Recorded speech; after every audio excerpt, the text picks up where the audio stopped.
Toy Story 5 va aller bien plus loin qu'on ne l'imagine. Et si dans ce film tant attendu, Andy faisait son grand retour et qu'on découvrait enfin la vérité sur le passé de Woody et peut-être même sur la mort du père d'Andy. Et si le nouveau méchant était plus dangereux que n'importe quel autre jouet, un ennemi technologique capable de tout contrôler. Et si cette fois ce n'était plus Woody ou Buzz les héros, mais Rex, Monsieur et Madame Patate, Zigzag ou même Fourchette. Ou encore que cette fin signait la séparation définitive de tous les jouets pour toujours et que pour cette occasion, Woody osait enfin briser la règle absolue en parlant à Andy. Dans cette vidéo, on va découvrir ensemble les 10 théories les plus folles sur Toy Story 5 et vous allez voir, après ce film, la saga pourrait changer pour toujours.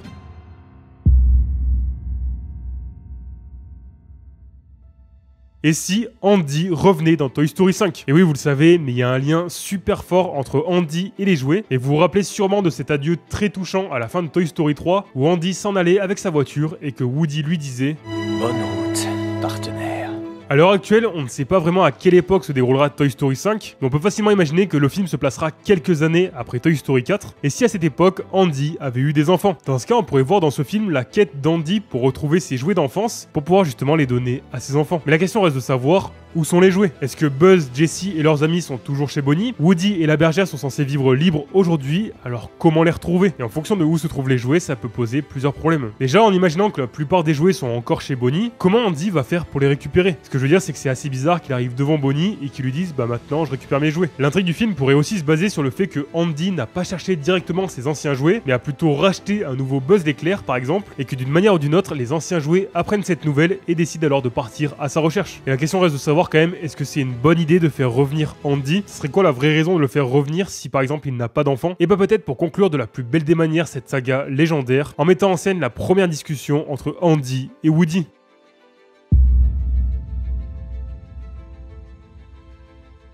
Si je vous demande, est-ce qu'un jouet a déjà parlé à un humain dans la saga Toy Story? Si vous m'avez répondu instinctivement que non, parce que les jouets font très attention de ne pas se faire remarquer par les humains, et ben en fait, c'est faux. Il existe un exemple dans la saga où un jouet a parlé à un humain, et pour le voir, il faut se diriger vers Toy Story 1, car dans ce film, on voit tout simplement Woody qui parle à Sid.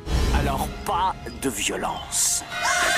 Bon, en effet, depuis ce moment, plus aucun jouet n'a osé parler à un humain, même dans des situations ultra critiques. Mais cette théorie met en avant un acte qui serait historique dans la saga et qui casserait vraiment un mur dans l'univers de Toy Story. Comme on l'a vu juste avant, Andy et Woody y vivent un adieu déchirant dans Toy Story 3. Andy lui dit au revoir, mais Woody, lui, il ne peut pas répondre et il ne le fait qu'en décalé lorsqu'il est déjà loin. Et bah, selon certains fans, Toy Story 5 pourrait réparer ce traumatisme de Woody avec une vraie fin émotionnelle à leur relation. Et forcément, cette théorie nous apporte énormément de questions, mais on peut trouver aussi facilement des réponses. Déjà, on peut se demander c'est quoi le contexte de ces retrouvailles. Soit on peut prendre l'exemple de la théorie d'avant, où Andy cherche à retrouver ses jouets pour ses enfants. En plus, ça serait assez beau de voir que Andy sait que ses jouets vont prendre soin de ses enfants. On peut aussi imaginer que Andy retombe par hasard sur Woody qui est devenu un jouet libre. Ça pourrait se passer soit à la fête foraine, soit dans une brocante, ou par exemple dans une exposition vintage. D'ailleurs, j'aime bien m'imaginer une scène où d'un côté on voit Woody, la bergère et les jouets perdus arriver. De notre côté, on voit le groupe de Buzz, Jessie et tous les jouets de Bonnie. Et de notre Andy avec ses enfants. Chacun arriverait par des chemins différents, mais ils se retrouveraient tous au même endroit, l'émotion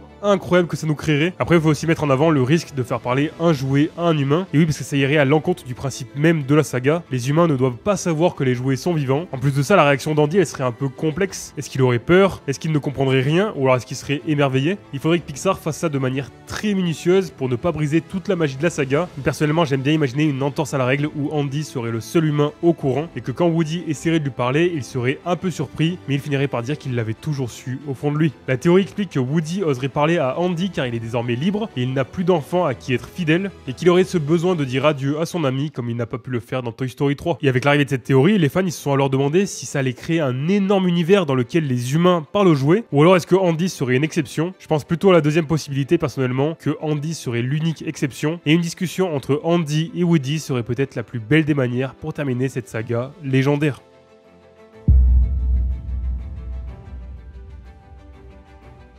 On le sait, dans Toy Story 5, la nouvelle problématique sera que les anciens jouets sont délaissés par les enfants qui préfèrent jouer sur leur tablette. Mais en faisant mes recherches, je me suis rendu compte que personne ne parlait d'une chose qui était pourtant évidente, et si la tablette était littéralement le méchant de l'histoire. Ce que je veux dire par là, c'est qu'elle serait une sorte de jouet avancé qui pourrait aussi communiquer avec les anciens jouets. La tablette incarnerait le divertissement ultime pour les enfants, en étant partout, toujours allumée et captant toute l'attention de Bonnie, presque en l'hypnotisant, et ce nouveau méchant il pourrait prendre 3 formes différentes. Premièrement, la tablette serait une entité était vivante. Comme on l'a évoqué juste avant, la tablette pourrait être une sorte de jouet en elle-même, elle serait allumée en permanence, et on peut imaginer qu'elle aurait des sortes d'yeux stylisés sur l'écran avec une voix synthétique, elle surveillerait ce que font les autres jouets et ferait tout pour que Bonnie les oublie. Deuxième possibilité, les jouets et applications sont les vrais antagonistes, et oui, on peut imaginer que la tablette en elle-même ne soit pas vraiment vivante, mais que c'est plutôt les jeux et les applications dessus qui se battent contre les anciens jouets. Chaque application aurait une personnalité différente, un peu comme les émotions de vice versa. Et troisième possibilité, un personnage créé par la tablette. On peut aussi imaginer que la tablette crée une sorte d'avatar, un jouet numérique projeté via réalité augmentée et qui serait une sorte d'IA qui se vante d'être toujours là, personnalisable et extrêmement intelligente par rapport aux autres jouets. Ça deviendrait alors l'antagoniste direct de Woody et Buzz. Et ce nouveau méchant voudrait alors remplacer tous les jouets physiques qu'il trouve lents, dépassés et inutiles et que les enfants n'ont plus besoin d'imaginer mais juste de consommer. Hey, c'est Valou du futur. Entre-temps, entre le moment où j'ai tourné la vidéo et où je l'ai montée, on a eu des nouvelles informations sur Toy Story 5 durant le festival d'Annecy et on a eu notamment 7 nouvelles images où on voit dessus pile poil Buzz et Jessie qui sont face au nouveau méchant. On sait donc que ce nouveau méchant se nommera Lilypad et on voit donc bien que c'est une tablette comme on l'a vu dans toute la théorie, mais du coup il semblerait qu'elle soit bien vivante d'elle-même, que ce soit une entité à part entière considérée comme un jouet, puisqu'on voit bien ses yeux, sa bouche, apparemment ça sera une sorte de grenouille. Après rien ne nous dit que les applications et les jeux qui seront à l'intérieur seront aussi vivants, ça on verra. Et voilà, c'était juste pour vous dire cette petite aparté où on a eu cette nouvelle image de Toy Story 5, et donc que la tablette sera bien une entité à part entière, mais les autres éléments de la théorie restent aussi valables. Le film pourrait alors se dérouler de cette manière, on voit Bonnie qui délaisse ses jouets et que la tablette prend le contrôle de son attention, les jouets se sentent alors abandonnés, ils sont menacés de devenir des objets de collection ou détruits. À ce moment-là, Woody apprend que Buzz et les autres sont en danger, il revient avec Bo, il découvre que le vrai ennemi n'est pas un jouet mais plutôt une tablette, ils doivent alors lutter contre l'invisible, mais au final Bonnie pourrait réaliser la valeur de ses jouets, peut-être à cause d'un bug ou d'une panne, et elle réussirait à allier jeu numérique et jeu réel, et au final le lien humain-jouet serait sauvé.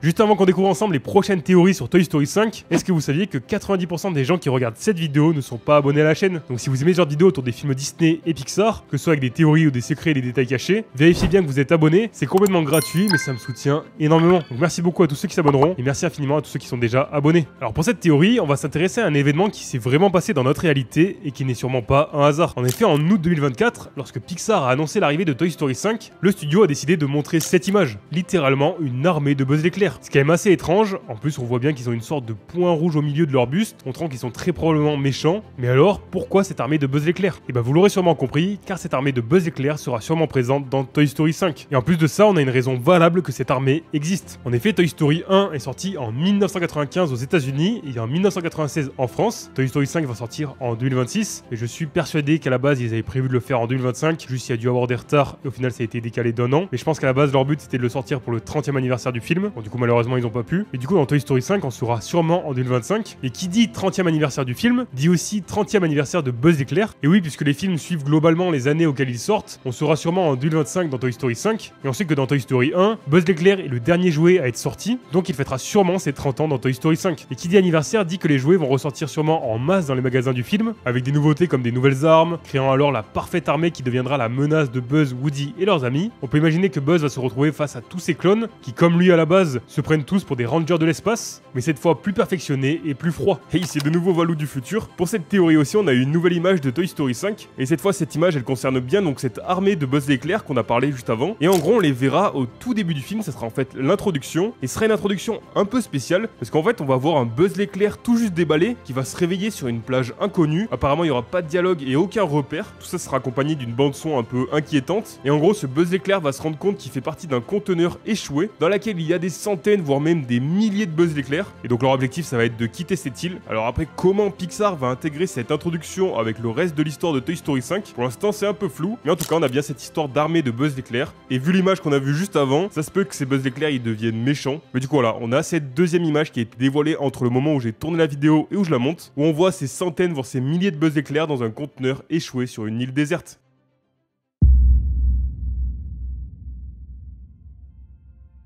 Et si dans Toy Story 5, on en apprenait plus sur le passé de Woody? C'est vrai qu'on a vu en 2022 la sortie du film Buzz l'éclair, qui malheureusement a été un bide, et donc on imagine que Pixar n'osera pas faire la même chose pour Woody, mais s'il le faisait de manière plus subtile dans Toy Story 5. En effet, on sait que l'histoire de ce 5e film se déroulera à notre époque, car on sait que la technologie va avoir une grande importance, mais on peut aussi imaginer que ce film mettra en scène de nombreux flashbacks. Certains me diront qu'on sait déjà des choses sur le passé de Woody, parce que dans Toy Story 2, on apprend que Woody vient d'une émission des années 50, nommée Woody's Roundup. Alors oui, c'est vrai, mais en soi, c'est pas le véritable passé de Woody, c'est le passé de son émission, pas de lui. Et en plus, on ne sait pas qui a acheté Woody à l'origine, on ne sait pas qui est son premier propriétaire. On ne sait pas non plus comment il est arrivé chez Andy, et on ne sait même pas s'il a eu un enfant avant Andy. Il existe plein de théories sur le fait que le père d'Andy sera en fait le premier propriétaire de Woody, ce qui expliquerait pourquoi Woody est autant protecteur avec Andy. Et en plus de ça, ça nous permettrait justement d'en savoir plus sur le père d'Andy, de pourquoi on l'a jamais vu. Est-ce qu'il est décédé? Ce qui expliquerait encore plus le côté protecteur de Woody. Bon, on sait qu'aujourd'hui, Woody c'est un jouet libre, mais on peut imaginer que quelque chose ravive ses souvenirs, comme par exemple une photo, une ancienne pub de Woody's Roundup, un autre jouet de la même époque, et que Woody raconterait son passé à la bergère par exemple. Comme on l'a vu, on en apprendrait peut-être plus sur le père d'Andy, ou alors peut-être que Woody a aussi été abandonné comme Jessie, ce qui expliquerait pourquoi il a cette peur de l'abandon, pourquoi il est autant attaché à Andy, et sa difficulté à se libérer de sa fonction de jouet. Et évidemment, si Pixar décide de parler du passé de Woody dans Toy Story 5, ça permettrait d'enrichir la saga et de vraiment comprendre certains aspects des précédents films. Imaginez qu'on ait une révélation sur le passé de Woody, comme le fait que son premier propriétaire était le père d'Andy. On pourrait alors re-regarder chacun des films de la saga avec une vision complètement différente. Et en plus, si Toy Story 5 est le dernier film de la saga, ça pourrait créer une sorte de boucle temporelle infinie où ce film nous permet de mieux comprendre les origines en nous plongeant dans le passé de ces personnages qui nous ont fait rêver.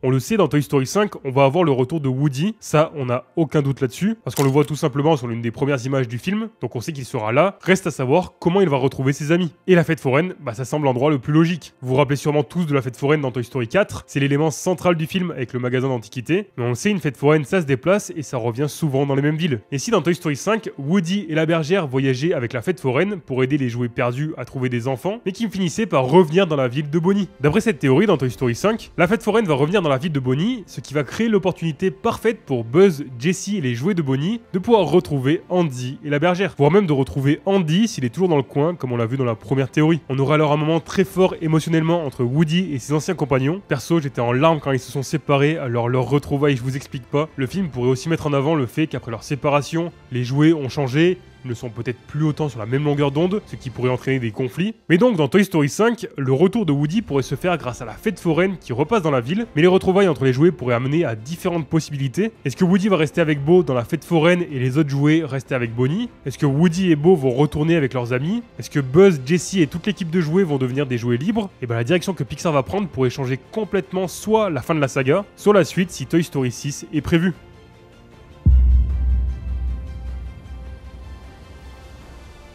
Il y a deux points qu'on n'a pas abordés dans la théorie précédente et qui pourtant pourraient bien changer toute l'histoire de Toy Story 5. Le premier point, c'est que ça serait étrange que Pixar réutilise un décor qu'on connaît déjà, dans notre cas la fête foraine qu'on a déjà découvert dans Toy Story 4. Regardez juste, dans chaque Toy Story, on a des lieux différents. Dans Toy Story 1, c'est surtout chez Andy, dans la maison de Sid et au Pizza Planet. Dans Toy Story 2, on a un peu la maison d'Andy, mais surtout l'appartement de Hal et le magasin de jouets. Dans Toy Story 3, la garderie de Sunnyside, la décharge et la maison de Bonnie. Et dans Toy Story 4, l'école maternelle, la fête foraine et le magasin d'antiquités. Donc dans Toy Story 5, on va avoir de nouveaux lieux, c'est sûr. Et si on a bien le retour de la fête foraine, ça sera un décor en arrière-plan, justement pour le retour de Woody. Et ça nous mène au deuxième point qu'on n'a pas abordé dans la théorie d'avant, la technologie. Et oui, sur la première image de Toy Story 5, on voit un enfant sur sa tablette, et puisque les tablettes et la technologie de manière générale seront au centre de l'histoire, on peut aussi imaginer qu'elles serviront aux jouets de retrouver Woody. On peut alors envisager que Buzz et Jessie vont se servir de la tablette de Bonnie, qui est donc dans sa chambre, pour pouvoir recontacter Woody. Et comment ça va se passer? À l'heure actuelle, c'est difficile de le savoir, mais on peut imaginer que les jouets vont se servir de la tablette pour retrouver Woody grâce aux réseaux sociaux, par exemple en cherchant sur des photos et des vidéos. On sait que Monsieur Patate, Bayonne et Rex sont plein de ressources, peut-être que l'un d'entre eux a des capacités secrètes en informatique, c'est pas impossible. On sait alors que les jouets vont devoir lutter contre la technologie pour garder leur place et leur popularité auprès de Bonnie, qui ne veut jouer plus qu'avec sa tablette, et c'est peut-être pour ça que Buzz et Jessie décideraient de recontacter Woody pour leur venir en aide. Les jouets pourraient alors suivre la fête foraine sur les réseaux sociaux et trouver un moyen de communiquer via la tablette avec Woody pour qu'il leur vienne en aide. On peut facilement imaginer Woody arriver dans la chambre de Bonnie et que les autres jouets lui montrent la catastrophe de la situation.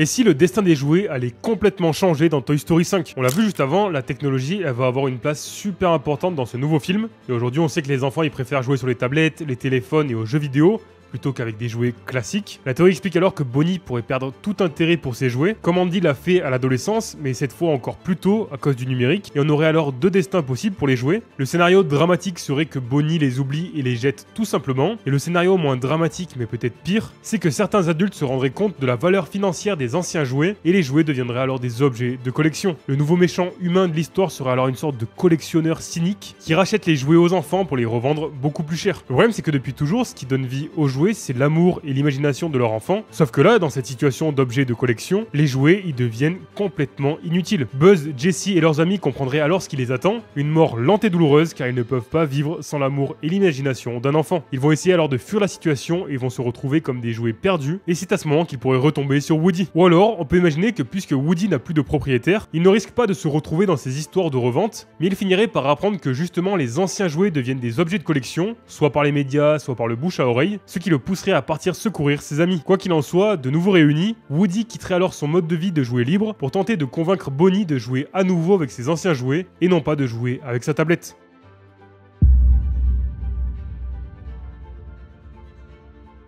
Dans Toy Story 1, 2, 3 et 4, les personnages qui sont le plus mis en avant, c'est évidemment Woody, Buzz et Jessie. Mais si ça allait changer? Et si dans Toy Story 5, les personnages secondaires allaient enfin avoir leur heure de gloire? Déjà, on peut imaginer que Fourchette sera bien plus important dans Toy Story 5. Je sais qu'avec lui, c'est un peu qui tout double. Soit les gens, ils l'adorent, soit ils le détestent. Perso, moi, je l'aime bien. Et dans Toy Story 5, ça pourrait être le héros d'une nouvelle quête. Il pourrait avoir une évolution au niveau de son identité, de son acceptation de soi, du sens de son existence, mais toujours avec son humour, évidemment. Mais dans Toy Story 5, on pourrait aussi avoir le retour en force des personnages secondaires plus anciens, que ce soit Rex, Bayonne, Monsieur et Madame Patate, Zigzag, les aliens, etc. Et oui, c'est vrai qu'on les voit beaucoup dans Toy Story 1 et 2, mais beaucoup moins dans Toy Story 4. Enfin, on les voit, mais ils ont quand même moins d'importance. Sauf que forcément, beaucoup de fans, ils aimeraient voir leur retour en force. Toy Story 5 pourrait alors leur offrir des arcs individuels plus profonds, en leur donnant un rôle central dans la résolution de l'intrigue du film, et notamment pour combattre le nouveau méchant. Grâce à ça, on pourrait en apprendre plus sur leur personnalité, sans forcément passer par Buzz, Woody et Jessie. Peut-être que justement, Woody, Buzz et Jessie seraient sur une autre mission, mais que cette fois, les autres personnages auraient une mission vraiment importante, et que sans eux, tout serait perdu. On peut imaginer que Fourchette ferait le lien entre les anciens et les nouveaux jouets qu'ils vont rencontrer durant leur aventure. Et mettre en avant les personnages secondaires, ça permettrait à Toy Story 5 d'avoir de nouvelles histoires, tout en gardant la part de nostalgie des premiers films.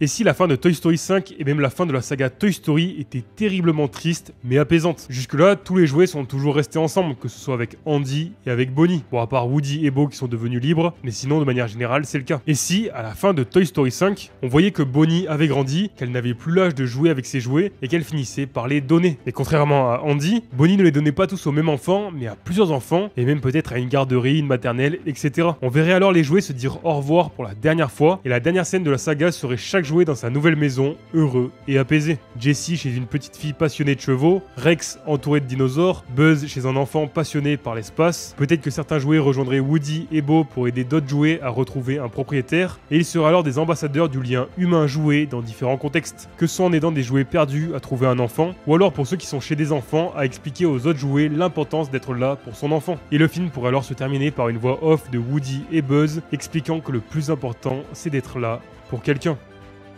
Si vous aimez ce genre de vidéos autour des futurs films Disney et Pixar, je vous conseille d'aller voir ma vidéo sur les 5 plus grandes théories sur Zootopie 2. Encore une fois, n'oubliez pas de vous abonner et de laisser un petit pouce bleu et un commentaire, ça soutient énormément mon travail. Et moi je vous dis comme d'habitude à la semaine prochaine pour une nouvelle vidéo, c'était Kid Valou, ciao.